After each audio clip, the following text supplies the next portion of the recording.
Hello folks, the old deplorable basket case here. So this is both a challenge and a response video. A particular person commented on an earlier video of mine, the conservative position on green technology. And this person wrote to me saying, conservatives want to fight the Japanese just as much as liberal, this is in quotes, after they attacked Pearl Harbor. So if you want to, go grab your gun and a little food and jump into a ship to China and go volunteering there. But to keep the government out of there, if they spend money to combat this serious threat, that money will just end up in the pockets of rich military industrialists. To which the only way I can respond to that is, what the fuck are you talking about?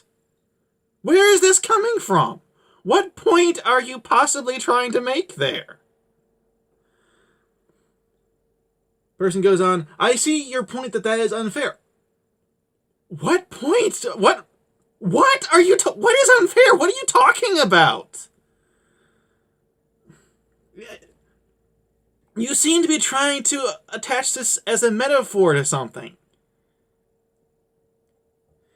However, that is not enough reason to not act as a government when there is something as dangerous as climate change coming. Yes, climate change. C-L-I-M-A-G-E. Now, when I first saw that, I thought that was cool. I was like, oh, climage. It's new portmanteau. Climate change is now climate. Like British exit was Brexit, and then I saw the next word was change. I was like, oh, it's just a typo. I was actually disappointed.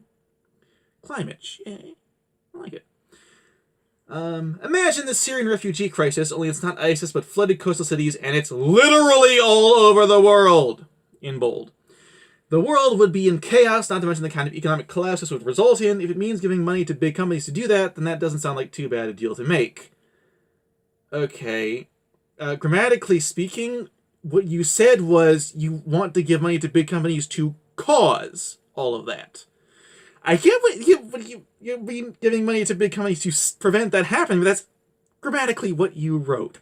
I'm a writer. I notice things like that. Okay.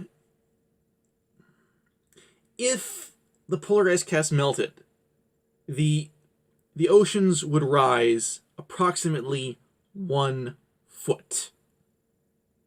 If that happened.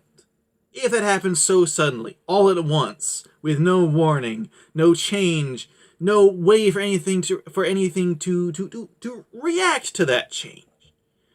Okay? Besides, who said we'd increase taxes on the middle class to fund this? I don't know. I didn't say anything about raising taxes on the middle class. Again, what are you talking about? Why not do a carbon tax, simultaneously passively reducing CO2 emissions, and also increase taxes on the rich? Okay. I'm going to ignore the old increased taxes on the rich thing because it is so old and played out. It's been argued against so often. Anyway, why not do a carbon tax? Because the federal government and EPA tried doing a carbon tax. It was an utter flop. It failed. It ruined businesses. It did not do any good for anybody. That's why not. Now, you might be saying, well, they just didn't do it right. We would do it right the next time. And I will say to you, it's the same politicians. It's the same government. It's the same government agencies. You want to do the same thing again, and you're expecting different results. So in my opinion, the government should put a lot of money into development of green technologies. Yes, they are able to innovate, look at the military and the space race. Yeah, I know a great deal about the military and the space race and the development of the internet, which was a Pentagon project. Actually, I believe it was the Army specifically who worked on that. And the Apollo program was actually a really good thing for the U.S. economy. There are certain people who like to talk about how much it cost, and people could have spent the money into actually helping people. Mostly liberal people who I know of say that. But some very clever economists went back and they concluded, based on what records are available and their own calculations, that for every $5 that the USA spent on the Apollo program, the U.S. economy gained $14. The Apollo program was so expensive because almost everything had to be made especially for the Apollo program. New technologies, new techniques, new materials even. And so once all those things were developed, yeah, they went out and people made huge amounts of money, which they then put into the public domain, making them cheaper to produce. The green technologies, that is. Okay. Why would they do that?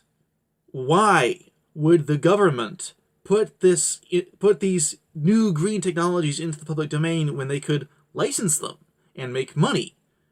You seem to think that that nobody in the government actually wants to make money, which is not true. Okay, a huge function of government is getting money. Whole parts of the government, whole bureaucracies are there just to make money.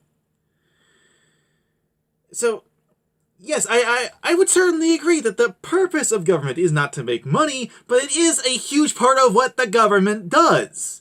Okay, real world here.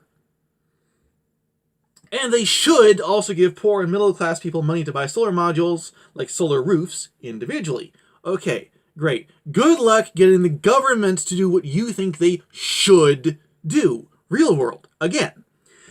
That'd be in the form of subsidies that you give to a company for a certain product, say the solar roof, under the condition, again in bold, the charge price doesn't go beyond a certain amount. I just can't help but notice before you say that the government should give money to poor middle-class people to buy things.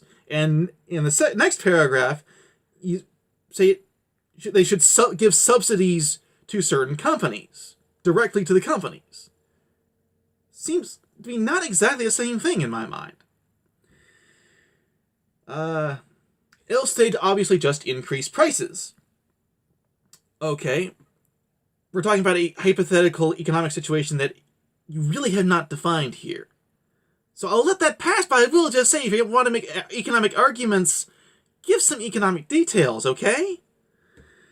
But you certainly can pass legislation to give subsidies to all solar roofs sold by trusted companies below a certain price.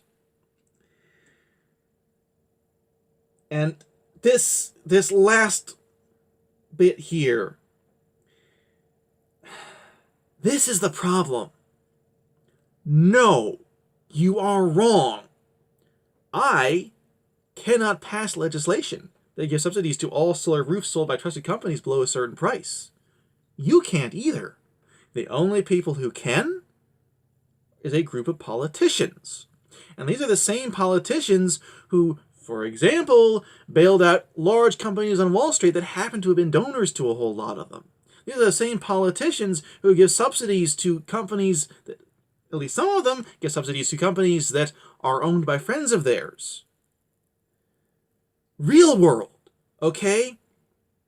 So what you want to do, what you explicitly state you want to do, is give sweeping powers to the government, to this group of politicians, at least some of whom are corrupt, to enact sweeping new taxes, increase taxes there already are, direct the development of vast new technologies, and also decide how these technologies will be disposed in the U.S. economy, to give subsidies to select companies producing select products. I gotta tell you, dude, in the real world, that would not work out so well.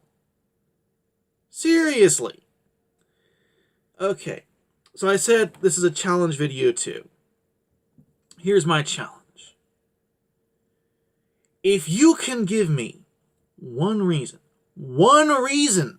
to believe that all these powers, all this money, could be given over to the government, and I can trust the government, the politicians who run the government, I can trust those people to use that money and that power responsibly for the purpose it's supposed to be used and not to enrich their friends and themselves.